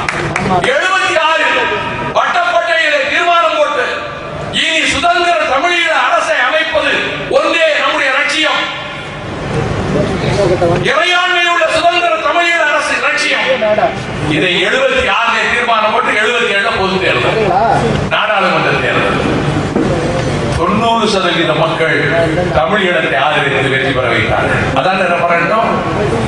இந்திய சர்க்காரை கேட்கிறேன், மொத்த தமிழ் மக்களும் தமிழீழ வேண்டும் என்று தானே போட்டு போட்டார்கள். 79 பயங்கரவாத தடை சட்டம் கொண்டு வருகிறார். 77 மக்கள் தமிழீழத்துக்கு ஆதரவாக அதை தான் மெயினா வைக்கிறார்கள். அதன் பிறகு ஒரு பிரிவினை பயங்கரவாத தடை சட்டம் கொண்டு வருகிறார். யாழ்ப்பாண நூலகத்தை தீயிட்டு கொளுத்துகிறார். வெளிக்கடை சிறைக்குள்ளே தமிழர்களை வெட்டி சாய்க்கிறார். குட்டிமணியின் பெண்களை ஊர்ஸ்களால் போட்டு விதிக்கிறார். இவ்வளவு கொடுமைகள் நடக்கிறது. ஆயுதம் தாங்க அவர் தமிழர் என்ன செய்வான்? அவன் வெள்ளக்கார ஆட்சி நடத்துறதுனால மகாத்மா காந்தி ராட்டு ஓடிச்சு, தக்கிலி ஓடிச்சு. இல்லைன்னா இந்த மாதிரி அக்கிரமம் செஞ்சிருந்தா தக்கிலி ராட்டு வெற்றியை தேடி தந்திருக்க முடியாது. ஆகையினாலே அவர்கள் ஆயுதம் ஏந்தினார்கள். இன்றைக்கு ஆங் சான் சூகி 15 வருடங்கள் சிறையில் அடைக்கப்பட்டு தன் பேர பிள்ளைகளை கூட பல வருடங்கள் பார்க்காமல் இருந்த பிள்ளைகளையும் பார்க்காமல் இருந்த ஆங் சான் சூகி விடுதலை பெற்று விட்டார். ஜனநாயகத்துக்கு அவர் கட்சி, அவர் நேஷனல் லீக் ஃபார் டெமோக்ரசி. நான் சொல்றேன், அவர் தந்தை ஆங் சான் பிரிட்டிஷ் ஆதிக்கத்தில் இருந்து விடுவிக்க ஜப்பானோடு சேர்ந்து போராடினார். 30 பேரை கொண்ட கமாண்டர்களோடு 30 பேர் கொண்ட ராணுவ படையிலே சேர்ந்து ராணுவ பயிற்சி பெற்றார். ராணுவ பயிற்சி பெற்ற ஆங் சான் ஜப்பான்கார ஏமாத்துறான்னு பிரிட்டிஷ்காரோட சேர்ந்துட்டார். பின்னர் நமக்கு சுதந்திரம் கிடைக்கிற அதே காலகட்டத்தில் அவர்களுக்கும் சுதந்திரம் கிடைக்க ஏற்பாடாகி அதற்கு இடைக்கால அரசு அமைக்கப்பட்டிருந்த போது, மந்திரி சபை கூட்டத்தில் பேசிக் கொண்டிருந்த போது துப்பாக்கிகளோட எந்திர துப்பாக்கியோட தொடங்கி ஆங் சானையும் கூட இருந்த அத்தனை பேரை சுட்டு கொண்டுட்டாங்க. 30 வயசுல சுட்டு கொல்லப்பட்டார். 32 வயசுல. அவர் மகள் தான் ஆங் சான் சூகி. பக்கத்தில் இருக்கிற பர்மா, நீ அவருக்கு விருந்து வச்சியே அங்க இருக்கக்கூடிய பர்மாக்கார அந்த ராணுவ ஜெனரலுக்கு நீ குரல் கொடுத்தியா? அதான் நல்லா கேட்டார். பாராளுமன்றத்தில் பாராக் ஒபாமா, பக்கத்து நாடுகளிலும் மனித உரிமைகள் மீறப்படுகிற பொழுது இந்தியா வாய்மூடி கிடக்கக்கூடாது, பர்மாவில் கூட நடந்ததுன்னு அதோட தெரிவித்தார். நாங்க இப்ப கேட்கிறோம், அந்த ஆங் சான் ஆயுதம் ஏந்தி போராடினாரே. நெல்சன் மண்டேலா உலகத்தின் மாபெரும் தலைவர். அவர் கோபமாய் சொன்னார், எங்கள் மக்களை விடுவிக்க, வெள்ளையரின் அடிமை தடைகளிலிருந்து விடுவிக்க ஆயுத போராட்டம் தான் சரி என்று முடிவெடுத்து நான் ஆயுதம் ஏந்துவதற்காக பயிற்சி எடுத்தேன். கோட்டையில சொன்னாரு.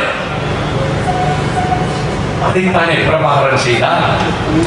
ஆனால் இந்திய அரசே அன்னைக்கு ஒரு போபஸ் பீரங்கி பேர ஊழலிலே சிக்கியதன் காரணமாக அவர்களை வஞ்சகமாக அழைத்துக் கொண்டு வந்து ஒப்பந்தத்தை திணித்து இந்திய படைகளை அனுப்பி உண்ணாவிரதம் வந்த திரிவனை சாகவிட்டு அதற்கு பிறகு குமரப்பா, புரேந்திரன் உள்ளிட்ட 12 தளபதிகள் சாவுக்கு காரணமாக இருந்து அன்னைக்கும் தமிழர்களை அழிப்பதற்கு இந்திய ராணுவத்தை பயன்படுத்தினீர்கள். அன்னைக்கு ஒரு போபாஸ் ஊழலை பிரச்சனையிலிருந்து தப்பிப்பதற்காக, மக்கள் கவனத்தை திருப்புவதற்காக அந்த ஊழல், போபாஸ் ஊழல். இப்பொழுது ஈழத்தமிழ் இனத்தை அழிப்பதற்கு எனக்கு இந்த ஸ்பெக்ட்ரம் ஊழல்ல என்ன கொள்ளையடிச்சாலும் பரவாயில்ல, தமிழ்நாட்டில் கருணாநிதி கூட்டம் அமைதியா இருந்தா போதும் சொல்லி இந்த ஊழலை செய்வதற்கு அனுமதி போபஸுக்கும் ஈழத்தமிழர் பிரச்சனைக்கு தொடர்பு இருக்கு, ஸ்பெக்ட்ரத்துக்கும் ஈழத்தமிழர் பிரச்சனைக்கு தொடர்பு. ஆனா இதையெல்லாம் சும்மா போக. ஆனால் இத்தனைக்கு பிறகு டப்ளினிலே கூடிய தீர்ப்பாயம், டப்ளினிலே கூடிய 12 நீதிபதிகளில் ஒருவர் டெல்லி ஹைகோர்ட்டுடைய தலைமை நீதிபதியாக இருந்த ராஜேந்திர சச்சா அவர்கள் கொடுத்த தீர்ப்பாயத்தில் இலங்கையின் போர் குற்றங்களை விசாரிக்க வேண்டும். இந்தோனேசியாவுடைய முன்னாள் அட்டார்னி ஜெனரல் டாரிஸ்மேன், அதை போல தென்னாப்பிரிக்காவுடைய மனித உரிமைக்காக போராடி வந்த அந்த அம்மையார் யாஸ்மின் சூக்கி, இன்னொருவர் அமெரிக்காவின் தலை சிறந்த வழக்கறிஞர் ஸ்டீவன் ராட்னர், இந்த 3 பேரை கொண்ட குழுவை டப்ளின் தீர்ப்பாயம் அமைச்சது. அவர் இதை போல ஒரு அவர்தான் அமைத்தார். அந்த குழுவை டப்ளின் தீர்ப்பாயம் போர் குற்றங்களை விசாரிக்க வேண்டும் என்றது.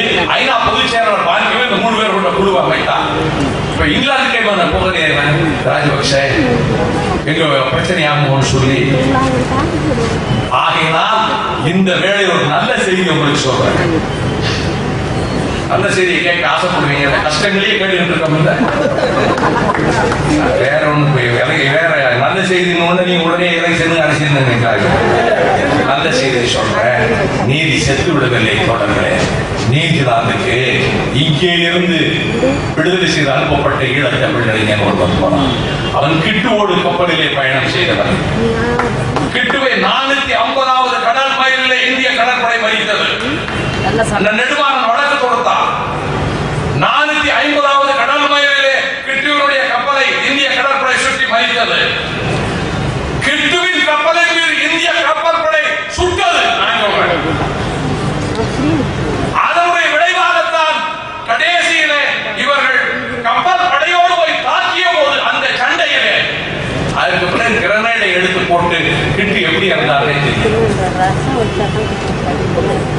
இத யாரு விசாகப்பட்டினம் போட்டு கழிச்சு செருப்பால் அடிக்கிற மாதிரி கேட்டார். உனக்கு என்னடா வேலை 450வது மைல்ல கேட்டார். நீ எப்படி அங்க போய் அவங்க கப்பலை நீ மறிக்கலாம். அதன் பிறகு சுப்ரீம் கோர்ட்டுக்கு போனாங்க, கன்விக்ஷன் வாங்கினாங்க. 3 வருஷம் இருந்தாங்க. கிட்டு இறந்து போனாங்க. கைப்பொங்கலுக்கு போக வேண்டிய கிட்டு இறந்து போனாங்க. ஆனால் அங்கே இருந்து பின்னர் விடுவிக்கப்பட்ட அந்த தமிழ் இளைஞன் பேரை சொல்லல. ஏன்னா கோர்ட்லேயே அந்த சுப்ரீம் கோர்ட்லேயே எக்ஸ்ன்னு போட்டு youngster youth from Sri Lanka Tamil youth தான் போட்டிருக்காங்க. கோர்ட் ப்ரொசீடிங்ஸ் நியூசிலாந்து சுப்ரீம் கோர்ட்டினுடைய தீர்ப்பு. எனக்கு அகதி அந்தஸ்து கொடுக்கன்னு கேட்டாங்க. அங்கே இருக்கக்கூடிய அகதி அந்தஸ்தை வழங்குகின்ற அமைப்பு உனக்கு அகதி அந்தஸ்து கொடுக்க முடியாது, நீ விடுதலை புலிகள் அமைப்பை சேர்ந்தவன் நிராகரிச்சு. அவன் ஹைகோர்ட்டுக்கு அப்பீல் போனான். ஹைகோர்ட்டு நிராகரிச்சு. அவன் நியூசிலாந்து சுப்ரீம் கோர்ட்டுக்கு போனான். நியூசிலாந்து சுப்ரீம் கோர்ட் விசாரித்து இந்த வருடம் ஆகஸ்ட் 10ஆம் தேதி அவன் அகதி அந்தஸ்து பெறுவதற்குரிய எல்லா தகுதிகளையும் கொண்டவன் என்று சொன்னது மட்டுமல்ல, LTT is a political movement.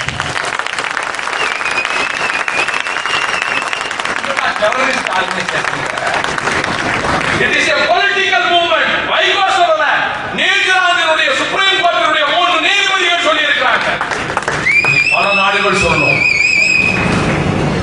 நமக்கு நியாயம் இருக்குல்ல, தமிழர்களுக்கு நியாயம் இருக்குல்ல. நியாயம் ஒரு நாள் ஜெயிச்சுதான் ஆகணும், சத்தியம் ஒரு நாள் ஜெயிச்சுதான் ஆக வேண்டும். அந்த நம்பிக்கையிலே தானே மாவீரர்களுக்கு நாம் இந்த சுடரை ஏந்தி நாம் அதற்காக ஒரு சூழலை மேற்கொள்ளுகிறோம். அது நியூசிலாந்து சுப்ரீம் கோர்ட் சொல்லியாச்சு. இங்கே நான் டெல்லியிலே போய் தீர்ப்பாயத்தில் 21ஆம் தேதி 24ஆம் தேதி செப்டம்பர் மாதம் 2 நாளும் போய் வாதாடுறப்ப அவர் போய் கேட்டார், நீங்க எல்டிடியா, நீங்க எல்டிடியில ஏதாவது ஆபீஸ் பேர்? ஆனா எல்டிடி இல்ல, எல்டிடி சப்போர்ட்டர். அது ஏதாவது சிக்கல் பிரச்சனை வந்து நாம ஒரு பிரச்சனையும் வராது. அதன் பிறகு என்னாச்சு, நாங்க வாதாடினோம். கேட்டோம், நியாயம் கேட்டோம். இங்க அண்ணன் வந்தார், சந்திரசேகர் ரிஷி வந்தாரு, நம்முடைய தம்பி வழக்கறிஞர் புகழேந்தி வந்தார், அவருக்காக அந்த வழக்கறிஞர் ராதாகிருஷ்ணன் வந்தாரு. இங்க ஒரு 2 நாள் விசாரணை நடந்தது. ஊட்டிக்கு போட்டாங்க, ஊட்டிக்கு போனோம், அங்க விசாரணை நடந்தது. சாட்சிக்கூடல கியூ பிரான்ச் ஆபீசர்களை கூட நீங்க குறுக்கு விசாரணை பண்ணலாம்னாங்க. அதுல வந்து இந்தியாவுடைய உளவுத்துறை டைரக்டர் வந்து நிர்சாங்கிறவன் வந்து நம்மகிட்ட சிக்கிட்டான். அந்த ஆள் வந்து சாட்சி சொல்ற கூண்டு ஏற்ற உடனே இந்த நாடு கடந்த தமிழீழ அரசுகள் அமைச்சிட்டாங்க, இதெல்லாம் பெரிய ஆபத்து இந்தியாவுக்குன்னு சொன்னாங்க. நல்லா மாட்டிக்கிட்டானா நான் குறுக்கு விசாரணை பண்றதுக்கு கேட்டேன். அவர் தான் இப்ப தடையை நீடிச்சுட்டாரு. இருந்தாலும் சரி அன்னைக்கு சரி நீங்க கேளுங்க, என்ன என் மூலமா கேளுங்க, உங்க மூலமாவே கேட்கிறேன், எல்லாரும் உங்க மூலமாவே கேட்கிறேன். நாடு கடந்த தமிழீழ அரசுங்கார அதுல விடுதலை புலிகளை தடை செய்த நாடுகள்ல அமெரிக்கா ஒரு நாடுன்னு அவருக்கு தெரியுமா? எத்தனை நாடுன்னு தெரியுமா? அவரு சரியா தெரியாது. இந்தியாவில் உளவுத்துறை டைரக்டர். அந்த அமெரிக்காவின் பிலடெல்பியாவில் தான் நாடு கடந்த தமிழீழ அரசு தொடக்க விழா நடந்தது அவருக்கு தெரியுமா? அவரை பார்த்தாரு, எனக்கு தெரியாது. சரி, அந்த நாடு கடந்த தமிழீழ அரசு அவர்கள் அமைத்திருக்கக்கூடிய அந்த பிரகடனத்தில் ஒரு படம் போட்டிருக்காங்க, தமிழீழத்தின் படம். அந்த படத்தை உங்களுக்கு கொடுத்திருக்கிற அவிட விட்டு 67வது பக்கத்தை நான் வச்சிருக்கேன். எங்க வக்கீல் தேவதாஸ் முன்யோசனையோட வச்சுட்டாரு. அவனை ஜட்ஜிட்ட இருக்காங்க, இருக்கு, பரட்டி பாருங்க. 67ஆம் பக்கத்துல நாடு கடந்த தமிழீழ அரசு அவங்க போட்டிருக்க தமிழீழத்துல தமிழ்நாடு இருக்கா, கோயம்புத்தூர் இருக்கா, தஞ்சாவூர் இருக்கா, சென்னை இருக்கா, வடக்கும் கிழக்கும் தான் இருக்கு. உடனே ஜட்ஜி உடனே ரெக்கார்ட் பண்ணிக்கிட்டார். இதன் பிறகு நான் கேட்கிறோம், இதற்கு பிறகும் நான் கேட்டேன், கடற்கரை ராமேஸ்வரத்துல சீமான் பேசினார், ஈழத்தமிழர்களுக்காக பேசினார், சிங்களவர்களை கண்டித்து பேசினார், நியாயமான ஆக்ரோஷத்தோடு பேசினார். அதற்காக அவரை சிறையில் அடைத்து வைத்திருக்கிறார். இதற்கு முன்பு சிறையில் அடைத்து வைத்த போது உயர்நீதிமன்றம் விடுதலை செய்தது. இப்பயும் அவர் ஜெயிலில் தான் இருக்கார். இவருக்கு தெரியுமான்னு கேட்டார். உடனே குயிப்ராஜ் இன்ஸ்பெக்டர் ஆமா ஜெயில தான் இருக்காரு. உடனே ஜட்ஜி அப்படியா இப்ப எதுக்கு இருக்காரு? அதே பேச்ச பேசுறது தான் உள்ள. நான் டெல்லி ஹைகோர்ட்ல திரும்ப இதே கடைசி நாள் ஆர்குமெண்ட் ஒரு நாள் கேட்டேன். கொளத்தூர் மணி அவர் மேல கேஸ் போட்டாங்க. அவர் பெரியார் திராவிட கழக தலைவர். அவர் கேச பாதுகாப்பு சட்டத்தில் உள்ள வச்சாங்க. பாதுகாப்பு சட்டத்தின்படி கொளத்தூர் மணியை கைது செய்தது தவறு என்று உயர் நீதிமன்றம் தவறு செய்தது கைது என்று அந்த ஆர்டர் பாஸ் பண்ணிருச்சு. ஏன் ராணுவ வாகனத்தையே மறுமலர்ச்சி திமுக தொண்டரும் பெரியார் திராவிடர்களுக்கு சொன்னாங்க, மறிச்சாங்க. அதுக்கு பாதுகாப்பு சட்டத்தை வச்சாங்களே, ஜனாதிபதிக்கு அங்கிருந்து தபால் அனுப்புனாங்க. நீங்க பாதுகாப்பு சட்டத்தை வச்சது சரியில்லைன்னு கன்னத்தில் அடிச்ச மாதிரி இந்த முதலமைச்சருக்கு சொல்றாங்க, உங்களுக்கு கன்னத்தில் அடிச்ச மாதிரி ஆர்டர் வந்து அனுப்புனாங்களே. இதற்கு பிறகும் நீங்கள் இன்னும் பாதுகாப்பு சட்டத்தை பயன்படுத்துகிறீங்களா? திருவாளர் தேசிய மொழி ஆகிவிட்டார் அவர். அதனால சீமான் உள்ள வச்சிருக்கிறார். ஆனால் நான் அவர்களுக்கு தெரிவிக்க விரும்புகின்றேன், இப்பொழுது விடுதலை புலிகளின் மீதான தடையை இன்னும் 2 நாடுகளுக்கு நீடிக்க போகிறோம் என்று. இந்திய அரசுக்கு நாங்கள் விரோதம் இல்லை, இந்தியாவுக்கு விரோதம் இல்லையே, இந்திய ஒருமைப்பாட்டுக்கு நாங்கள் விரோதி இல்லையே. அவர்கள் தாயகத்தை அமைப்பதற்கு அவர்கள் போராடுகிறார், நாங்கள் தொடர்ந்து போராடுவோம். என்னென்ன வழியினால எல்லாம் சொல்லிட்டு இருக்க முடியாது. சென்ட்ரல் கவர்மெண்ட் ஐபிஎஸ் நாங்க ஒரு வழி வச்சிருக்கோம். நானும் அண்ணன் 2 மாதம் மேடையில பேசி வச்சிருக்கோம். நாங்க ஒரு ஸ்ட்ராட்டஜி வச்சிருக்கோம். நியாயங்கள் தான் ஜெயிக்கும். தமிழனின் பக்கம் இருக்கக்கூடிய அறம் தான் வெல்லும். அக்கிரமும் துரோகமும் அழிந்தே போகும்.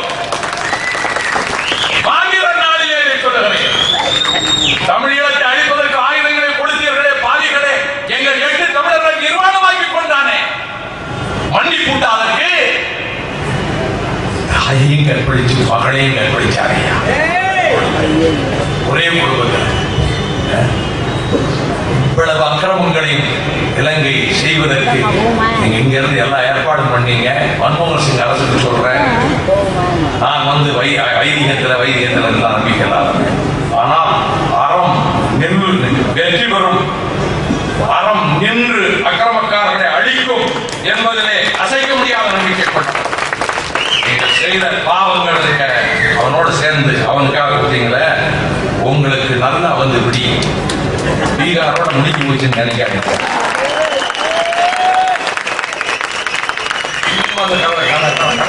ஏகப்பட்ட ரூபாயை கட்டி வச்சிருக்காரு. வாசலுக்குள்ளேயே போட்டாங்க வீட்டுக்கு இவ்வளவு வாசனையும் போட்டு இப்படியாவது அசம்பிளி எலெக்ஷன்ல விநியோகம் பண்ணி ஜெயிச்சு போடலாம்னு நினைச்சிட்டு இருக்காங்க. ஒரு சொத்து 8 அடி மண் தானே என் மனசனுக்கு. அதுவும் இந்த எலக்ட்ரானிக் கவர்மெண்ட் ஓரியத்துல 5 நிமிஷத்துல முடிஞ்சு போகுது. நம்ம சுடுகாட்ட வச்சு சாயங்காலம் நம்ம பகல கொண்டு வச்சிட்டோம்னா அது விறகு அடுக்கி அதுக்கு மேல வச்சு அதுக்கு பிறகு நெத்தியில பணம் வச்சு அதுக்கு பிறகு அரிசியை போட்டு பாலை ஊற்றி அதுக்கு பிறகு என்ன செய்யணும்னா நாங்கெல்லாம் எங்க கிராமங்கள்ல வைக்கல கொண்டாந்து போட்டு வைக்கிறதுக்கு மேல சாணத்தை வச்சு அதை பூரா பூசி அதுக்கு பிறகு கொள்ளிக்கூடத்தை தூக்கிட்டு வந்து 3 தடவை சுற்றி வந்து அதுக்கு பிறகு நெருப்பை வச்சுட்டு பிறகு ராத்திரியெல்லாம் எரியுதான் நல்லா பார்த்துக்கிட்டே இருந்து விடிய காலம் பாதுக்கு சொல்லி காலையில போய் பால் தடிக்கணும். மனுஷ வாழ்க்கை அவ்வளவுதான். நீ சம்பாதிக்கிறது ஞாபகம் இருக்கும் அவருக்கு.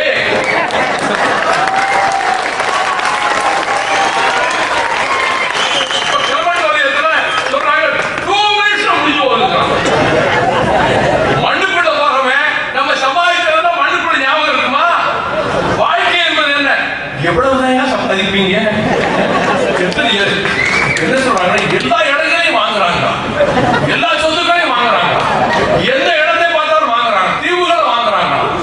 வெளிநாட்டுக்கு இவ்வளவு அக்கிரமங்களையும் பாவங்களையும் செய்வதற்கு ஒரு முடிவு வந்தே தீரும். இந்திய அரசுக்கு சொல்லுகிறேன், ஈழத் தமிழ் இனத்தை படுகொலை செய்ய ஆயுத உதவி செய்தவர்களுக்கு மன்னிப்பே கிடையாது. மான உணர்ச்சியுள்ள தமிழர்கள் ஒருபோதும் மன்னிக்க மாட்டார்கள். இதையெல்லாம் மன்மோகன் சிங் அவர்களே, உங்களை ஏவிவிட்ட சக்தி எது என்பது எனக்கு நல்லா தெரியும். நான் மக்களா சொல்லுவாங்க, எல்லாம் சொல்லுவாங்க, மக்களா சொல்லுவாங்க எந்த சக்தி என்று சொல்லி. இப்போ நான் தெரிவிச்சுக்கிறேன், எங்களை அழிச்சு போட்டு எங்க இனத்தை அழிச்சு போட்டு எங்க பிள்ளைகளை அழிச்சு போட்டு நீங்க நல்லா பதவி பரிசோடு இருக்கலாம்னு நினைக்கிறீங்களா? நீங்க தானே மகாபாரதத்தில் சொல்றீங்க 13 வருஷம்னு. 13 வருஷம்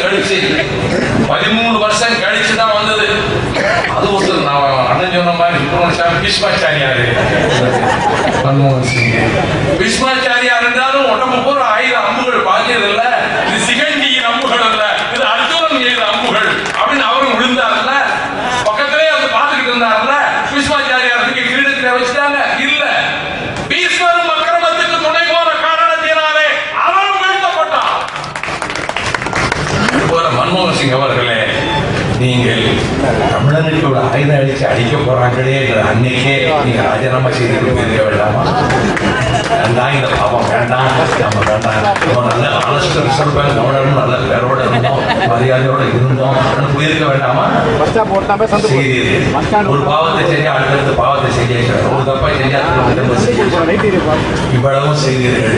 இப்ப ஸ்பெக்டர் விழுந்து ஸ்பெக்டரோட நிக்கிற கார்கில் போரிலே அந்த வீரர்களுக்கு ஒதுக்க வேண்டிய வீடுகளை இவங்க கொஞ்சம் மகாராஷ்டிராவில் இருந்த காங்கிரஸ் முதலமைச்சர் அவங்க பூரா மாமன் மச்சா பூரா இருக்காங்க, செட்டா இருக்காங்க. மாமன் மச்சா மைத்தினி ஒரு லிஸ்டே போட்டிருக்காங்க. அதனால இந்த உரையாடலே வருது. அவன் வீர் சிங் பெரிய குடும்பம். தமிழ்நாட்டு முதலமைச்சருக்கு என்னதான் செய்வாரு? ஏகப்பட்ட குடும்பம். இன்னைக்கெல்லாம் உரையாடல்கள் வெளியே வந்து விட்டன, உண்மைகள் வெளியே வந்து விட்டன. வந்திருப்பதுக்கு தீர்மானிப்பது பிரதம மந்திரியா யார் இவங்களே தீர்மானிச்சுக்கிறாங்க. இவருக்கு அந்த கிடைக்குமா? டிஆர் பாலு இதுல வர முடியாது. டிஆர் பாலுக்கு சான்ஸ் அழகிரி அவர் பெரிய மாஸ் லீடர். அதான் சொன்னேன், பிக்பாக்கெட் ரேடு பத்தி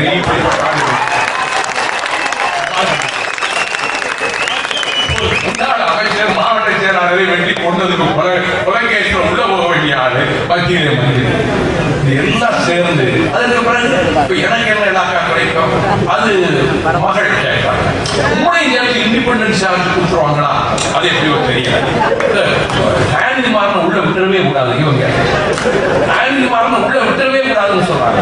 ஆனிமாரன் உள்ள அனுப்பக்கூடாது, அவருக்கு கொடுக்கவே கூடாது, அழகிரிக்கு இருக்கட்டும். அதுக்கு பிறகு யாரு கொடுத்தாலும் காட்டாலும் ராசாவும் கண்டிப்பா ராசா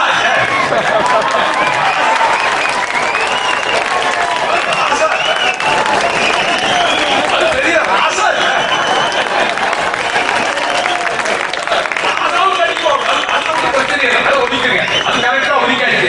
அதான் ஸ்பெக்டர் அடிக்க முடியாது. அதில் 2000 பார்த்தாச்சு. 2009 திரும்ப வரும்போது இன்னொரு மந்திரி கண்டுபிடிச்சு இது நான் விவகாரங்கள் வந்து அது பெரிய பூதமா வெடிச்சிடக்கூடாது இல்ல. ராசாவை கொடுத்து அடுத்து அலைகளை கொடுத்து அடுத்து இன்னொன்னு மானம் விட மாட்டாரு. அவர் டிஎம்கேனுடைய முகம் தாங்காவுடைய பிரதிநிதின்னு அவர் எல்லாத்தையும் சொல்லியிருக்காரு டேங்கி மாறன். அப்ப அவருக்கு கொடுத்துட்டு அப்ப மகள் கனிமொழிக்கணும். ஒரே குடும்பத்தில் இவ்வளவு பேர் கொடுத்ததுன்னா பிரச்சனையாக இதுக்கு கோவிச்சுட்டு ஒரு மந்திரி பதவியில நான் பதவி பிரமாணத்தை பார்க்க மாட்டேன் வந்துட்டார். முல்லை பெரியாருக்காக வந்தாரா, காவிரியாருக்காக வந்தாரா, பாம்பாத்துக்காக வந்தாரா, தமிழக மீனவர்களுக்காக வந்தாரா, ஈழ தமிழருக்காக வந்தாரா? இவர் கோவிச்சு வந்தார். கோபம்னா இருக்காது, சொல்லி பாப்பார் பயிர்வா வேற ஒன்று நாட்டி கொடுத்ததை வாங்கிக்கிறார். அவர் கூட நமக்கு தெரியும். சரி, அதன் பிறகு அவங்க யாருக்கு கொடுக்கிறது இதை பற்றி பேசி இன்னைக்கு ஊர் சிரிச்சு போச்ச. சுப்ரீம் கோர்ட்ல ரெக்கார்ட் ஆயிருக்கு இந்த அனெக்சரு. சும்மா பேப்பர்ல யூனியன் உடல போட்டா தினமொழியில போட்ட உடனே பார்ப்பனர்கள் புறப்பட்டு விட்டார்கள். இதை வாங்குகிறார் பார்ப்பனர்கள் சூத்திரர்களை அழிப்பதற்காக புறப்பட்டு விட்டார்கள். என்னையா சீஃப் செக்ரட்டரி டிஜிபி எத்தனை அதிகாரியா அப்ப எல்லாம் பார்ப்பனர் தெரியலையோ? இவருக்கு ஆடிட்டர், உங்க குடும்பத்துக்கு ஆடிட்டர் மட்டும் பார்ப்பனர் வேணும், உங்க பத்திரிகை நடத்துவதற்கு பார்ப்பனர் வேணும். இவங்க என்ன பத்திரிகை நல்லா பாராட்டிருக்கேன்னு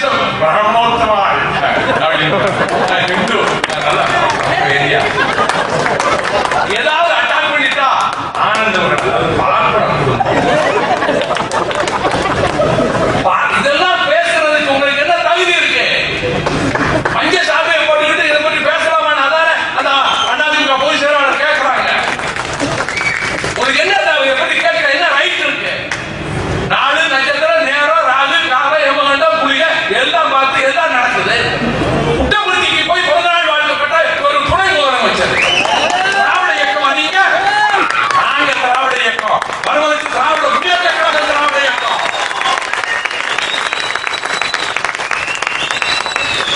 நாங்க இருக்கிறோம். உணவு பதவிகளும் கொடுத்து இந்த பதவிகளை பங்கு வைக்கிற விஷயம் இன்னைக்கு நம்ம ஊர் மீடியாவில் தாங்க ரொம்ப அடக்கி வாசிக்கிறாங்க. ஒரு பேப்பர் தைரியமா எழுதியிருக்காங்க. தினமணி என்னோட வடநாட்டுல நார்த் இந்தியாவில் நான் மற்ற ஈழ பிரச்சனையில அவங்க வந்து பச்சை துரோகம் பண்ணாங்கன்னு நான் அப்படியே அட்டாக் பண்ணுவாங்க. இப்போ இந்த பிரச்சனைய கார்கில் போர் வீரர்களுக்கு ஒதுக்க வேண்டிய வீடுகளை காங்கிரஸ் அரசுக்கு அப்படிங்கிற செய்து கொண்டது ஊழல். அதுல ஒரு ஊழல் அப்படின்னு வந்தா அடுத்தடுத்த ஊழல், அடுத்து எல்ஐசில ஊழல், பேங்க்ல ஊழல், காமன்வெல்த் கேம்ஸ்ல ஊழல், விளையாட்டு போட்டியிலே ஊழல், எல்லாம் வரிசையா வந்தது. இப்ப ஸ்பெக்ட்ரம் ஊழல். இவ்வளவு ஊழல்களும் சேர்ந்து இதை சிக்கிக்கிட்டு இருக்கக்கூடிய அரசு, இதை சிக்கிக்கிட்டு இருக்கக்கூடிய காங்கிரஸ் அரசு. காங்கிரஸ் அரசு 5 வருஷம் நீடிக்காது. காங்கிரசின் தலைமையிலான அரசு நான் இன்னைக்கு இந்த கூட இந்த அரசு 5 ஆண்டுகள் நீடிக்காது. இங்க ஏற்கனவே ஜெகன்மோகன் ரெட்டி ஒரு லைன் எடுத்து போயிட்டு இருக்காங்க. அது ஒரு எனவே இவ்வளவு பெரிய பிரச்சனைக்கு மத்தியில இவர் திடீர்னு எங்களோடு உறவு வேண்டுமா என்பது தீதான் நல்லதான் யோசித்துக் கொள்ளுங்கள். இலங்கையிலே தமிழர்களுக்கு அரசியல் பகிர்வு, அரசியல் உரிமைகள் அந்த அளவுக்கு கிடைக்கவில்லை என்பது எங்களுக்கு ரொம்ப கவலை அளிக்கிறது. கொடுத்தால் நாங்கள் நன்றி உடையவர்களாக இருப்போம். கலைஞர் அவர்களை நீ தமிழன் எல்லாம் ஏமாற்ற முடியாது. தெளிவா எழுதி வச்சுட்டு போயிட்டான் மரண சாசனம். ஏமாத்த செஞ்ச துரோகத்தை நானு பாருங்க எல்லாரும் சுருக்கமா முடிச்சிட்டாங்க. குளத்தூர் மணி ஊர்ல அவர் போய் ஆக வேண்டிய துக்கம் இன்னைக்கு. அதனால அவர் கண்டனன்ஸ் போறதுனால இங்க வர முடியல. வைகரை சுருக்கமா முடிச்சிட்டாரு. இவர் ஆவடி மனோகரன் ஆவடி டேங்க் அட்டாக் மாதிரி ஒரு அட்டாக் பண்ணிட்டு முடிச்சிட்டாரு. அண்ணன் அழகான வாதங்கள் வச்சாங்க. நானும் பார்த்தேன். அன்னைக்கு வந்த மாதிரி டிஎஸ்பி வருவாரோ. சரி,